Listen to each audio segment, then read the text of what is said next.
لا تسالك شويه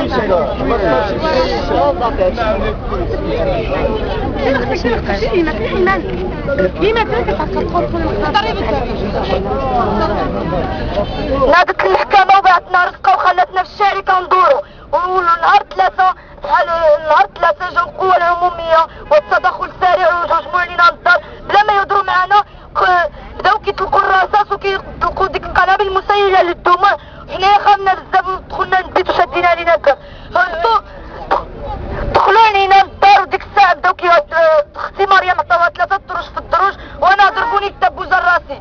ماما رسولي ضربوها بيدها 3 الرصاصات. البطاح وديك الدخان ملي كانوا كيرميو ديك القنابل المسيلة للدموع. ديك الساعة ملي دخلونا نستافيكا ضربونا. ديك الساعة داونا السونترال وفي السونترال بداو خلونا تما جالسين من الجوج حتى من 7 العشية. هبطونا نتاحت وديك الساعة قالونا جلسوا هنايا وخلونا بوحدنا وخوتي بوحدهم يا خي تكونوا. وديك الساعة بقينا 4 ايام. عمر شي واحد ما كيبقى 4 ايام. القانون خصو يبقى في 24 ساعة وإذا زادوكم 48 ساعة وإذا زادوكم 94 ساعة إضافية. حنا خلونا 4 ايام.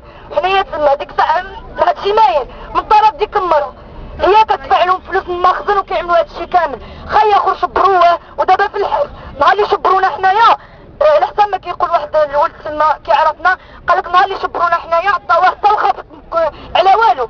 داوه سلخه في الحبس على والو ما عمل والو. قالك اجي نسينا هنا وداوه سلخه ما عمل والو. وهادشي اللي كاين دابا. حنايا ماما داو ختي سيتوا عندها 3 سنين. عمايم خايت اخر عنده 3 سنين وخي اخر عنده 20 عام وواحد عنده 17. داوهم ما عاملين والو. عاملين بحال شي مهرب مخدرات. هزوهم من الطافيكا من تحت اللاكا هزوهم هيدا وسيبوهم فوق الطافيكا صافي. وحنايا ديك الساعة بقينا كنغوتو. حنايا قال لي طلعونا حنايا عند القاضي. ديك الساعة قال لي دابا تينا خصك تهود تسكت هاد الجماهير حيت كانوا في المحكمة عندنا واحد المظاهرة صغيرة. ديك الساعة قال لي عاود سكت هاد الجماهير إذا بغيتي نرخي.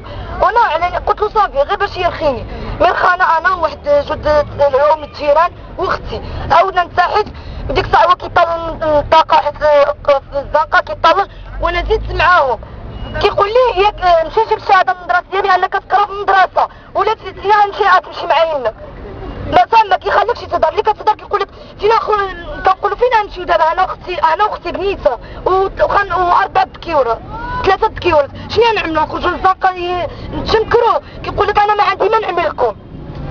شنو تقولوا؟ ما تزيد مع تهضر تقولوا حنايا الدار ديالنا. يقول لك عيش شحال هادي ما هضرتوش شحال هادي كنهضروا بالحق.